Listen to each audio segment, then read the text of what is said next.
Get Certified Together program is created by Technocoffee, your free online knowledge sharing website, based out in London.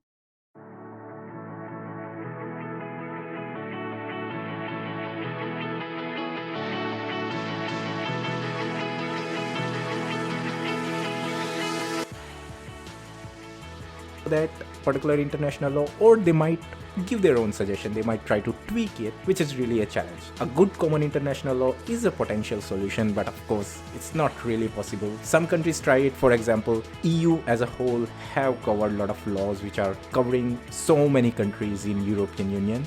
They might have a good agreement with UK and US based organizations as well, but what about Asian countries, or what about people?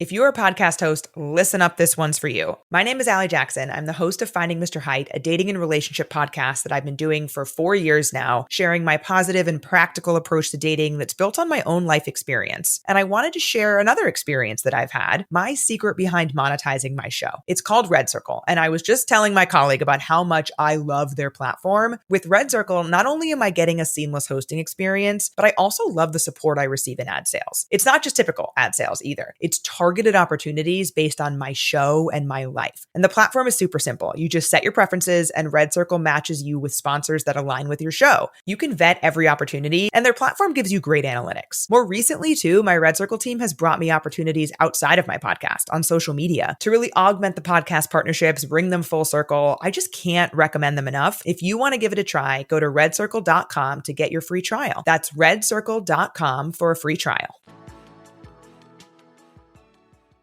Hey everyone, welcome to another episode of Get Certified Together series. This is episode number 46, and from this episode onwards, we are diving into domain 6, which is the last domain of CCSP syllabus. Now, if you are thinking that because this is last syllabus, then it will be having maybe some easier topics, or maybe something which is kind of like a wrap-up session for all of the rest domains. It's not exactly like that. At least I didn't feel like this when I was going through the topics of this domain, and I really felt that this is something which will be a bit harder for me, to be honest, personally, because I am more into technical side of things. I deliver a lot of projects hands-on.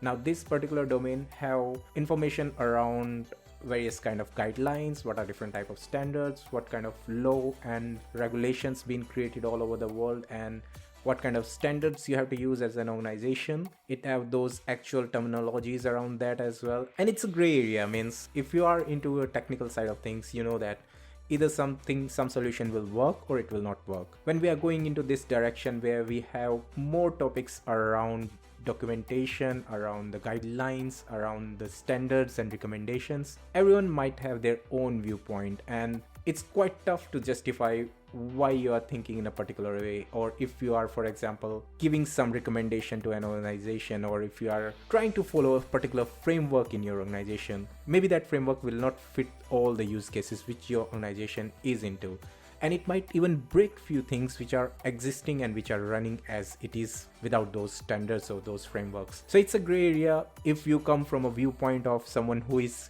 only from the security side of things, they will of course want all the recommendations, all the standards and framework to be followed. But if you are working towards more on technical side of things, or if you are more into people who are really delivering the stuff day to day, you might be a bit hesitant to follow those standards or guidelines right away, because you might think that this will break, or this is not even possible. Means we are really talking about implementing those standards onto a cloud-based infrastructure, where anyhow we have people who are still not able to understand what really is cloud, and then you are on top of that asking them to follow a particular guidelines which even you are unsure that how they will really fit into cloud-based infrastructure. And that's how this whole domain starts. So it talks about the real challenges which we have when we are talking more in terms of cloud-based deployments. So like I said, this domain 6 is more on the theoretical side of things, and some of the topics are really longer than usual. So I really am gonna find this domain bit boring and bit longer as well, and bit tougher for me as well, because what I will be doing is I will be going into an unknown territory where even I myself is not aware of what kind of topics might be coming in this whole domain. So like I said, it is more challenging, but of course with more challenge comes more excitement, and that's how it is been. So we have to, anyhow, we cannot skip this topic. It's not like those exams where you can skip one or two topics and you can really get away with it. This is a whole domain which is covering all those topics and all those theoretical information. We have to read it through and we have to learn about that. In last episode, I shared that we are planning a conference. We are kind of like an online conference where we'll be having someone from industry who will be sharing information around the concept of security. Of course, that's not something which I am doing myself. So this is by ISC Square Thames Valley chapter, which I am one of the volunteers. So that event is actually scheduled and it is happening on 25th April. I will put the link in this show notes and description, so you can actually register for that event. This will be, of course, based on GMT 0, so it will be in London times. And if you are either in United States or UK, then of course you will find it much easier to join compared to other time zones of the world. It is a free event, so anyone can join. You don't need to be an ISC Square member to present yourself, and it will be online event as well. You of course are welcome to join it. Maybe you can see my face somewhere in the crowd as well, because I of course will be going physically into the location. But like I said, it's an online event and it will be happening on Teams, I guess. Topic which will be covered in that event is around Docker container security and how we can leverage Docker as a tool to implement our security solutions. So Docker itself, it's a big term now. I was reading somewhere that EC2 instances or virtual machine in itself is now somehow treated as a legacy solution, which is a bit scary. I myself started working on virtual machines just 6 or 7 years back, and within just a time frame of 5 to 6 years, it is that particular technology is treated as an old school. When I started learning about cloud, I thought that this is it. This is something which I'll be able to carry on for my at least 15 to 20 years, and I am safe in my job. But of course, with all those Gen AI and artificial intelligence coming in everywhere, even that cloud infrastructure management job and deployments around EC2 instances or deployment around those monolith heavy application is going out of the window, and containers are a big thing now. I have a good hands-on knowledge on container side as well, so this is something which I'm not really scared of. But of course, if you are more into cloud deployment side and you are more into managing cloud infra side, then it's high time that you move from managing those cloud infrastructure to more containerized solution as well. At least you should know how containers work, how they're designed, what kind of security risks are associated with them, how their networking really looks like, because networking is one bit which we tend to miss out when we are discussing about cloud and all those fancy new terms. Networking is still there. Never ever forget your networking concept. If you are new into this domain, if you are new into cloud field, even if you are new into security, networking is one thing which is kind of like baseline. You should know how networking works. Even if just have an idea of how subnetting works, what is difference between a routing, route table, bridging, how you can actually send traffic from point A to point B. It's not about really going into those deep information like how encapsulation works and what are different packets which are flowing from point A to point B. But at least from an overall point of view, you should know basics of networking. Now, of course, networking around Docker containers and Kubernetes is a bit complicated. It have an additional layer of deployments which is required if you want to run containerized system on your host. So networking is one thing. There are a lot of concepts around Docker and around Kubernetes. If I start talking about them, then of course our episode 46 will be finished without discussing anything about security and domain 6. So now I think it's the point of episode where we can actually dive into today's actual topic, which is domain 6. So domain 6 is legal risk and compliance, and this is what we will be covering in today's episode. Before starting today's episode, let's have a quick short break, and then I'll be joining you guys after that break.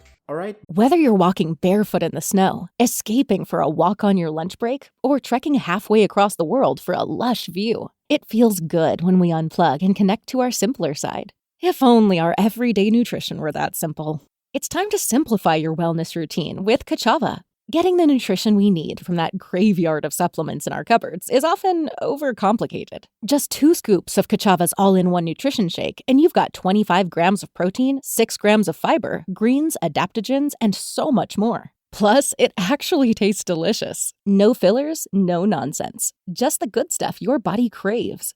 So instead of adding to your backstock of supplements that overpromise and underdeliver, keep it simple with just 2 scoops that have the highest quality ingredients. Simplify your nutrition at Kachava.com and use code NEWS. New customers get $20 off an order of 2 bags or more now through January 31st. That's Kachava, Kachava.com, code NEWS. Welcome back. Let's start today's topic, and like I mentioned, it will be domain 6, which is covering topics around legal risk and compliance. Now, before starting into that, what we are trying to cover here is cloud-based infrastructure. From domain 1 now till domain 6. I think it's the same story everywhere. In each domain, we first try to understand how things are different in the cloud, whether from the security concepts, whether from the operational challenges, whether from the data security perspective. Everything changes when you talk about cloud-based infrastructure, and when you have deployed your infrastructure, your applications, your system, your databases onto the cloud. It doesn't matter what kind of hosting service you're using, whether you're using infrastructure as a service or a SaaS-based offering. Challenges are different in cloud, and same goes for domain 6 as well. We have to first understand what are different challenges or what are different compliance-related risks associated with cloud-based infrastructure. Now, first and foremost, we can agree that regulations and laws are really complex. Now, if you are into security side of things and if you are already aware of these topics, then you can fully agree with what I said. If you are new to security like me, then yes, it is really complex, and that's the only time whenever I am in conversation with someone who is already into security or even who is not in the security side of things. Moment we start discussing about compliance and legal risks, I tend to stop myself, because this is something which is I'm not good at, because I don't have kind of knowledge in that field, and that's what we are doing today in this episode from now on. So yeah, it is complicated and it is complex. When we're talking about cloud, this complexity increases. How it really increases though? Well, one of the starting point is the benefit which cloud gives. It provides a broad network access. If you recall from our domain 1, 5 characteristics of the cloud computing, first one was broad network access. That means you can access your workloads from anywhere. Now, from the legal perspective, this is a nightmare. Your application is deployed on a cloud-based infrastructure which is running on a region which is, I don't know, in AWS US East, while your team is sitting in EU or your team is sitting in India, and you are accessing the workloads which are deployed on US or Africa or Australian region. There are so many regions and locations around the cloud, especially in public cloud. You can understand the complexity it creates when you're talking about legal terms, because now your workload, now your information is spread across everywhere, and no one knows where it's stored, and no one knows who is accessing that information when you are not logging into that. So of course, data hosted in different cloud DC locations across worldwide. This really limits the organizations who are into law side of things, who are looking into legal matters, because they cannot access which data is covered and which data is placed in which different location. Now, of course, from cloud perspective, you can know that this is something is in UK South location of Azure, or this is something in EU West or US East of AWS, but no one is going to give you access of that data center. AWS or Azure won't allow you to go inside their data center. So complexity is still there. Of course, solution is you should have a well-defined international law which covers all the data which is spread everywhere, all the workloads, all the application covered anywhere across the globe. Now, if you're really into tiny bit of politics, you can understand that this is not really possible. You cannot create a common international law. Even though if you create it, you may find some of the countries which might not like that solution, because they won't be allowing it to follow that particular international law, or they might give their own suggestion. They might try to tweak it, which is really a challenge. A good common international law is a potential solution, but of course, it's not really possible. Some countries try it. For example, EU as a whole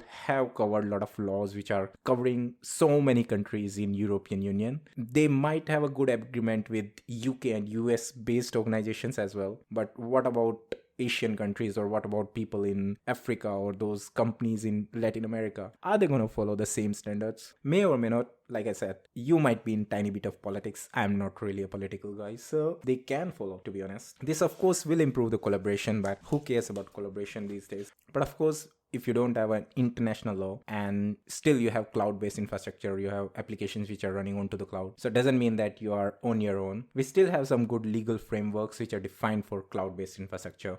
let's cover some of them. First and foremost is ISO 27002 and ISO 27017. Now 27017 is just an extension of 27002, and it covers relevant and additional implementation guidelines related to cloud-based infrastructure. So what kind of controls you can put for a particular cloud services, what if, for example, you are using infrastructure as service, what kind of controls you should be having, what kind of IAM relevant guidelines you should be following in your organization, how you should be storing your data, what kind of encryption method you should be having, who and who not can access that information or access that database. Not only that, it also covers information like how you're designing your solution. So it should be in high availability, it should be always placed in a particular manner that your system is always up and running, what kind of backup services you are having, because this is important in terms of business continuity and disaster recovery, which, as you know, that this is one of the big topic which we followed in one of the domain. So this standard cover guidelines around all those cloud-based deployments, and of course it's one of the go-to standard whenever someone is talking about implementing cloud-based infrastructure into their organization, or they want to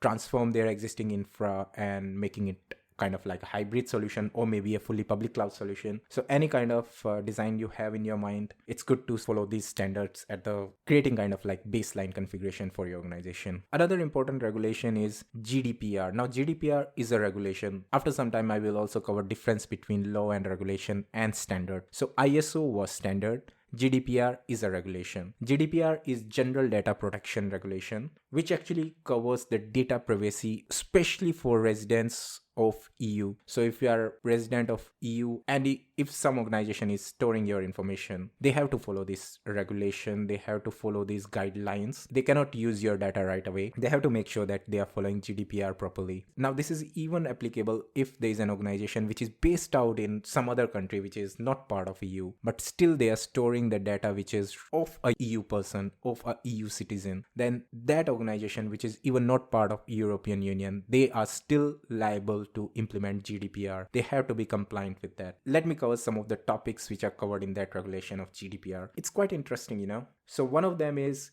data can only be stored after consent. So you cannot simply take someone's data if someone is registering on some online portal with their email ID, their name and their date of birth. That doesn't mean that that data will be stored in that online portal's database right away. There will be a proper consent pop up there, and if you deny them for that consent, then they cannot store your information on their database. So that's a good thing. And if you somehow feel that your data is being taken, you gave the consent first, but later you realize that you really don't want them to use their data, you can simply ask them to eradicate that data, and they have to remove it from anywhere, any database they have stored your information. So you have right to deletion as well. You can ask any organization to delete your data. And not only that, if an organization or if a company fail to comply with it, you can take them into the court. So this is a proper regulation. This is a law situation where you are getting a right as a person whose data or whose information is used by an organization to just simply control that. So this law actually gave you right and gave you a strong power as a citizen that you have rights to choose who and who cannot use your data, and if you don't want, then they have to comply with it. Now enough with EU, let's move on to Asia now.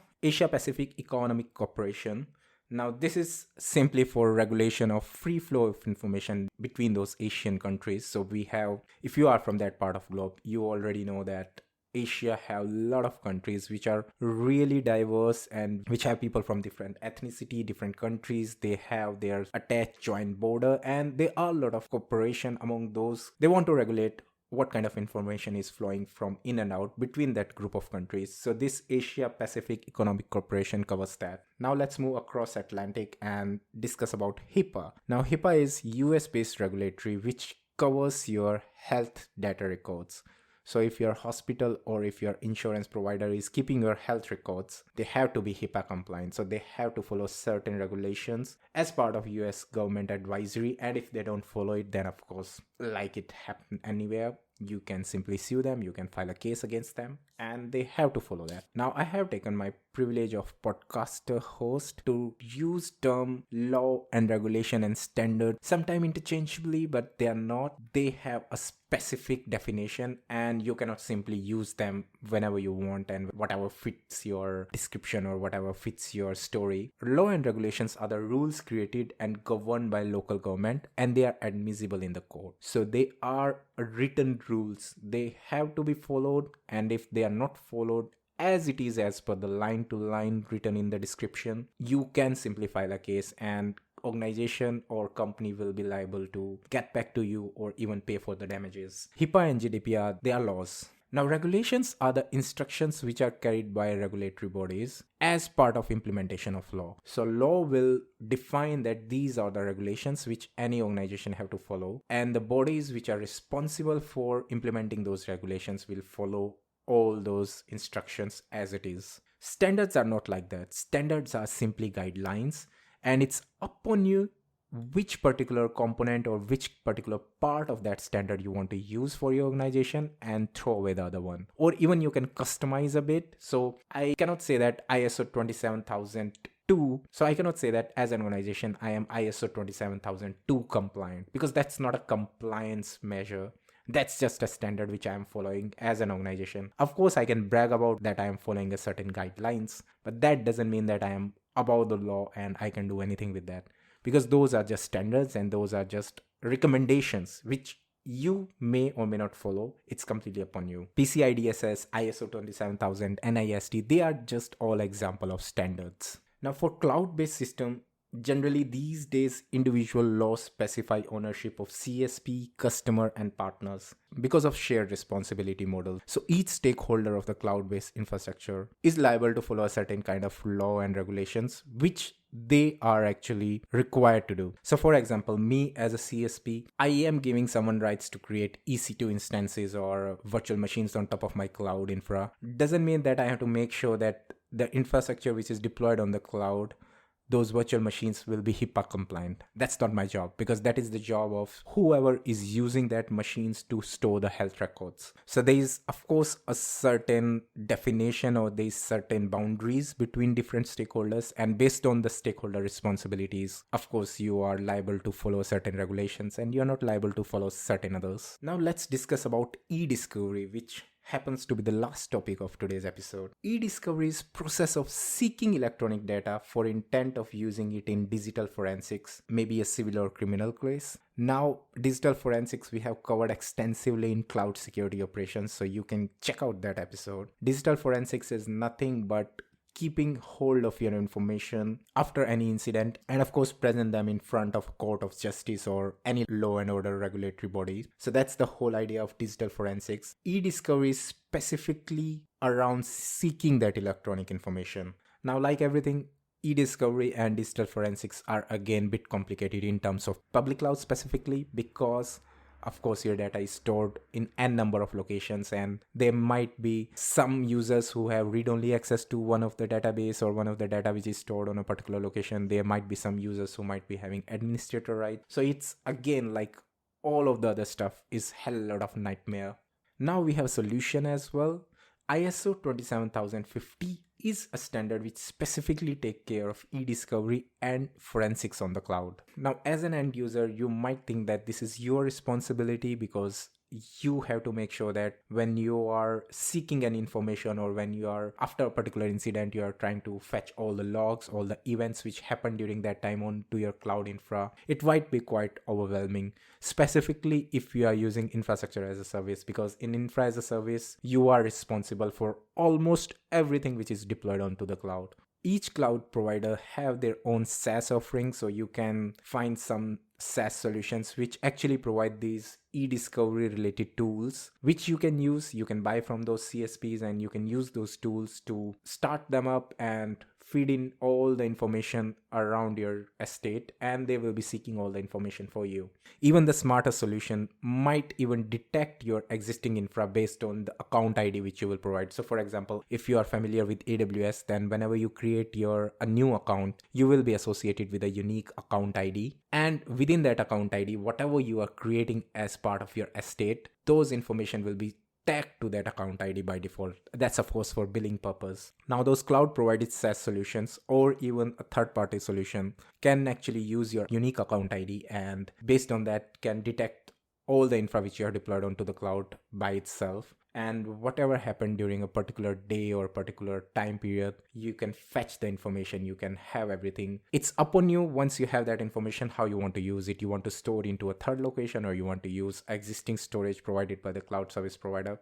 It's completely upon you. But yeah, that's one of the mechanism. Now this particular domain doesn't really cover the technical aspects of the thing. So for e-discovery, I don't think there's any point of going into more detail, but that's the concept. And there is a solution, of course, like I told you, that every CSP have their own solution to help you out in e-discovery. Alright, that's it for today's episode. So in today's episode, we have covered topic first of Domain 6, which is articulating legal requirements and unique risks within the cloud environment. In next week episode, we will be covering understanding privacy issues. So we will be discussing concepts around different kind of PII or personal data, how because of jurisdiction differences, we might have challenges related to data privacy. So all those concepts will be covered in the next episode. Now I have a planned holidays around Easter, so I will be away from my system for a time.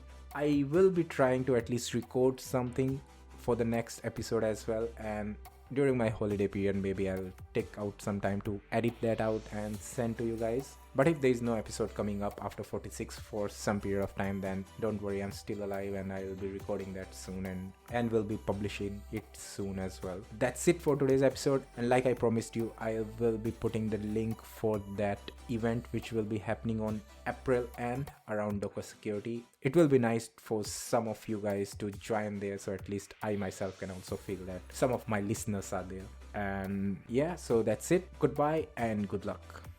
Thank you for listening to Get Certified Together. If you loved our content, then please like and subscribe from your favorite podcast platform so you don't miss the notification for our next episodes and announcements.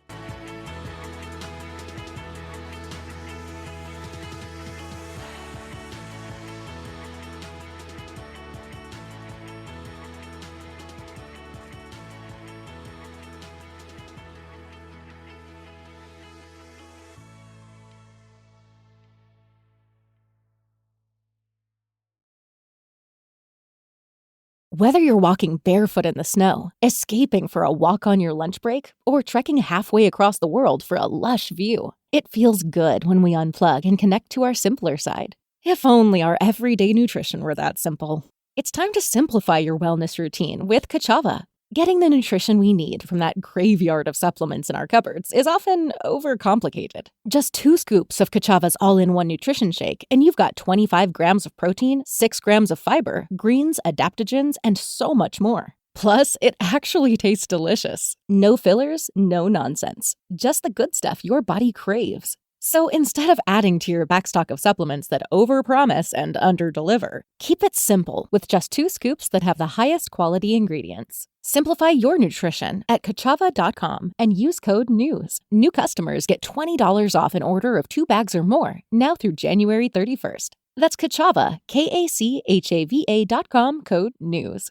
If you're a podcast host, listen up, this one's for you. My name is Allie Jackson. I'm the host of Finding Mr. Height, a dating and relationship podcast that I've been doing for 4 years now, sharing my positive and practical approach to dating that's built on my own life experience. And I wanted to share another experience that I've had, my secret behind monetizing my show. It's called Red Circle, and I was just telling my colleague about how much I love their platform. With Red Circle, not only am I getting a seamless hosting experience, but I also love the support I receive in ad sales. It's not just typical ad sales either. It's targeted opportunities based on my show and my life. And the platform is super simple. You just set your preferences and Red Circle matches you with sponsors that align with your show. You can vet every opportunity and their platform gives you great analytics. More recently too, my Red Circle team has brought me opportunities outside of my podcast on social media to really augment the podcast partnerships, bring them full circle. I just can't recommend them enough. If you want to give it a try, go to redcircle.com to get your free trial. That's redcircle.com for a free trial.